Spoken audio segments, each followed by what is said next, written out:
All right, let's just jump right in. We're going to tackle the provocative and, let's be honest, pretty challenging ideas from Frank Tembo's book, The True Predator of Sheep and Chickens. Now, fair warning, this isn't a comfortable read. It's really designed to detonate what you think you know and to make you ask the questions we're usually taught to avoid.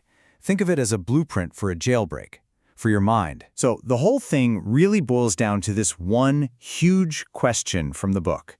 What if the reality you experience every day, your beliefs, who you think you are, even your idea of what's possible, what if that wasn't something you discovered on your own?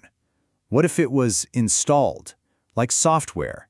And what if the ones who installed it are the very same systems you've been conditioned to trust your entire life? And this brilliant, totally chilling little story from the book just perfectly captures its main idea. You've got this chicken, right? It's sitting there all proud thinking, wow, our farmer is so good to us. And then, that same night, the farmer comes and, well, that chicken becomes supper.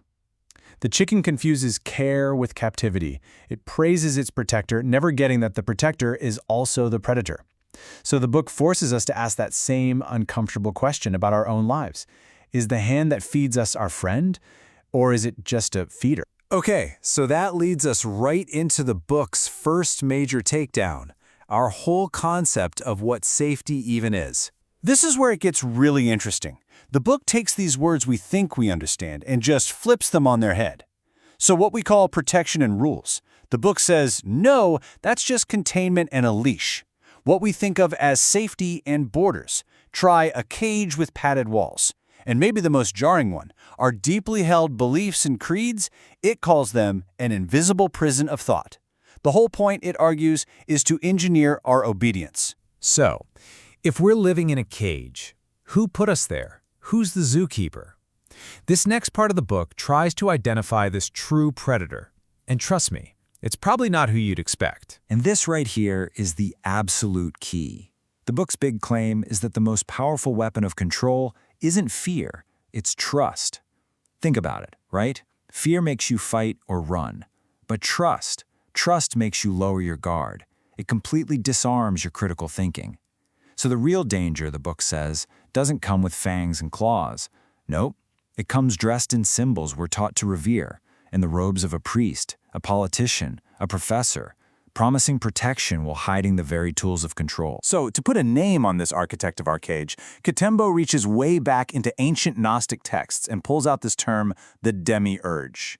Now, in these old traditions, the demiurge isn't the real, ultimate creator. It's more like an imposter god, a lesser being who's spiritually blind. It thinks that because it can build this physical world, this prison, that it must be the true divine power.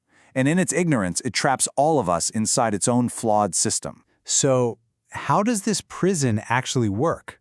How is it built? And how is it maintained year after year?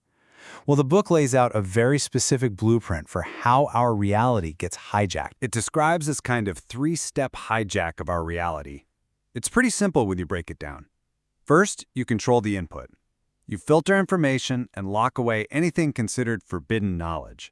Second, you sabotage the processing. Anyone who thinks too critically or asks too many questions, you label them.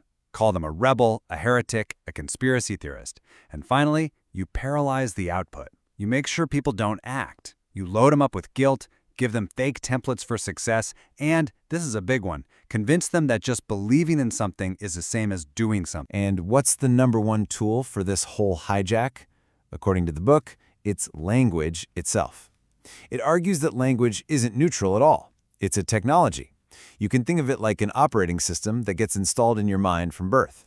And just like any OS, it defines what you can do, and more importantly, what you can't even conceive of. And the book gives some pretty wild examples of this, playing with the words themselves. Like, why do we spell words?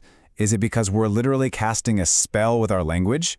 Or the word amen, is it possible that's an echo of the old Egyptian god Amun and the story of the Tower of Babel? The book suggests it wasn't just about confusing people, it was a deliberate sabotage, a way to shatter a unified human consciousness so we could never get that powerful again. Okay, so after all that, being in an invisible prison sounds pretty bleak, right? But the book doesn't just leave you there. It does propose a way out. and it's all about reclaiming what it calls the wild human. And this whole journey, this escape plan, it's all focused on uncovering one single forbidden truth. A truth that's apparently so powerful, so game-changing, that our entire society has been designed specifically to keep it hidden from you. So what is that truth? It's embodied in this idea of the wild human. This is what the book claims is our original, natural state. Sovereign, untamed, and fully aware of its own divine nature. It's the complete opposite of that domesticated chicken in the coop, or the sheep in the flock. It's who we were before the system got its hands on us, before we were tamed. So how do you get there? The book lays out a path of what you could call radical deprogramming. It urges you to question everything, to go looking for that so-called forbidden knowledge that actually empowers you. It even talks about accessing something called the Akashic Record, which it describes as a kind of cosmic library of your soul's entire history. The whole point is to basically uninstall the old programming, the fear, the guilt, the limitations, and remember the one thing the present was built to make you forget, that you are a creator. And this quote, man, it really just sums up the whole message of the book. It draws this incredibly clear line in the sand. On one side, you have the demiurge, that imposter god who needs your obedience to stay in control. But on the other side, you have the true source. And that source doesn't want you to kneel. It doesn't want your submission. It wants your realization. It wants you to wake up to your own power. So, we end up right back where we started, don't we? With a question. Look, this book isn't trying to give you a new set of answers to follow. Its whole point is to force you to ask the kinds of questions that might just shatter the cage. It leaves you with a really stark choice. Are you going to continue as livestock on a well-managed farm?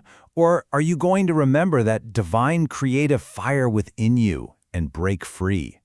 The book's final point is that the choice, well, it's always been yours to make.